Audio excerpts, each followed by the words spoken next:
We're going to hit one of the most heinous airdrop seasons we've ever seen when it comes to Bitcoin, and in particular Ordinals. Now look, I will say that this is very speculative, this isn't confirmed, this is just me connecting the dots. It's other people that are deep in the Ordinal space as well connecting the dots, and this is just what we think will happen.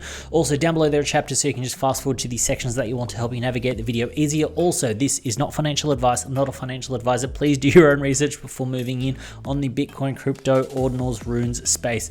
It's just crazy out here. So what's the TLDR? Basically, these top ordinal collections will get airdrops from these top rune collections, so the ones that were first inscribed, and those airdrops are going to hit 5 and 6 figures when we see some of these market caps and where they're running. So that's the TLDR. But let me rewind and actually break down the thesis. The thesis is that top ordinal collections here, and in particular the big four, the magnificent four, whatever you want to call them, which are Bitcoin puppets, OMBs, Node monkeys, and quantum cats. These will be the collections that get a lot of airdrops. Now, we've already seen these collections get whitelisted for things, get free things, get airdrops pre-runes. So this is where the thesis is kind of extending into now that we're actually in rune season. Anyway, now why is this the thesis and why is it going to come to a head? Well, basically, if you have a look at the runes, and this is basically from 0, which is Casey's programming, 1, 2, 3, and we kind of go down the list here.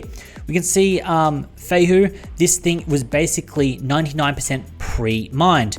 Decentralized, which is Prometheans, which you kind of saw on the marketplace here, 100% pre-mined. Dog to the Moon, 100% pre-mined. Runix, 100% pre-mined.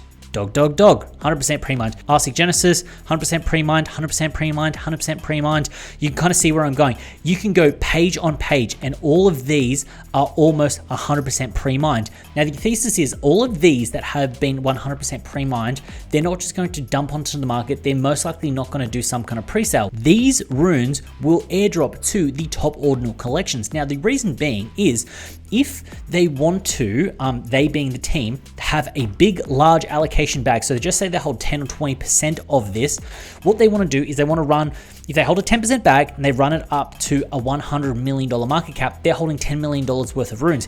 How can they get marketing and awareness? They're already up the top, which should bring some marketing and awareness, but if they then give those tokens to people that are in the ordinal ecosystem, people that haven't paper-handed their wealth, people that are just sort of like hoarding up and wanting to sort of scoop up as many ordinals and runes as they can, those being the top collections, because the top collections have risen to where they've been because they've shaken out the people that wanted those quick profits. It's people that have the vision and foresight about where things will run their cycle, airdrop them the runes, they then hold on to it, which then builds up that market cap. They let Bitcoin puppets, OMBs, node monkeys do the marketing for them, which then means that they can then eventually dump on the market when things get to a centralized exchange or other marketplaces itself. So that is the basic thesis. And when you start to really break it down and you have a look at it, why has someone spent all of this cash to 100% pre-mine all of these tokens if it doesn't look like they're actually going to sell them? It's leading to airdrop season over and over. Now look, I'm going to butt in really quick on myself and say that this isn't some far-fetched fugazi type idea or concept. We've seen Mad Lads get airdrops recently, we've seen D-Gods get airdrops recently, we've seen Pudgy Penguins get airdrops recently, we've seen blue chip collections actually get airdrops. So and like, look, we've already seen them on Bitcoin, but we will see that same thing happen again. So it isn't far-fetched, it isn't crazy, it's not like I'm just pulling crap out of the air here. We've seen it before, the same playbook will get played again. So yeah, I just wanted to kind of reiterate the fact that it has happened before on Solana, on Ethereum, so it's not crazy or weird that it could happen on Bitcoin. Now, when do I think and when do people think this will happen? I don't think it's going to happen tomorrow. I don't think it will happen within a week. I think it will take a few months to kind of play out. First off, with fees to come down, because that's going to be a big factor. But when the infrastructure is in place for the people to actually either airdrop or do claims or whatever it is to just make it the most efficient as possible, but also the infrastructure with AMM, so automated market makers. So look, side tangent here, if you actually head to runes on Magic Eden to select a rune, this is the best at the moment, but it's still a little bit janky. Like, what one do you want to buy? You're essentially buying an NFT that is like a JPEG with text on it, basically. So you're not really buying a coin. When you head to something like Unisat, it's basically like trading a BRC20 at the moment with runes. The idea here is that if you want to buy some Satoshi Nakamoto, you can't just put in a buy order for say $1,000. You need to buy them individually, and it's just not right. So when the infrastructure comes in and there's AMMs, then I feel like we'll start to see these airdrops, because that's when we're going to see bigger and greater liquidity.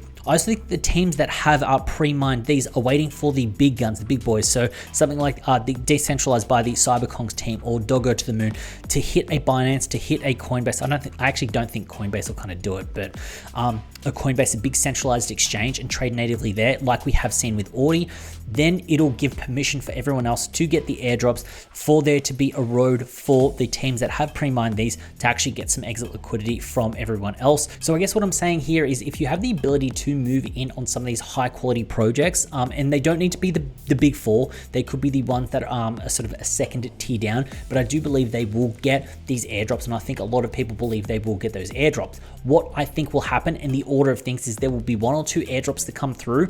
That rune will get to $100-200 million market cap. There will be a lot of exit liquidity, and then all of the other teams that have pre-mined will say, hey, if I just give away 80% of my tokens to those top collections, I can then have 20% myself to essentially dump on the public.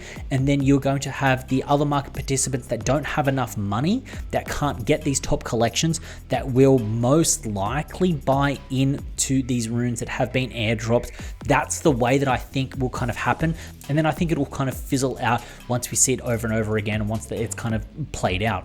So yeah, right now I've packed my bags, I'm holding, I'm waiting, and I've got conviction that I think that this will play out, and a lot of people do. So yeah, that's what it's just a brain dump. I wanted to get this out there. I wanted to kind of verbalize it myself, just in case it's something that you hadn't picked up on or you haven't seen on X. So yeah, that's it. Hopefully you enjoyed this video. Hopefully you enjoyed that little dive, breakdown, and thesis. If you did, go down there, hit that like button, hit that subscribe, all of that good stuff. You know what to do. I had a pleasure making this video. Hopefully you enjoyed watching it, and I look forward to seeing you in the next video.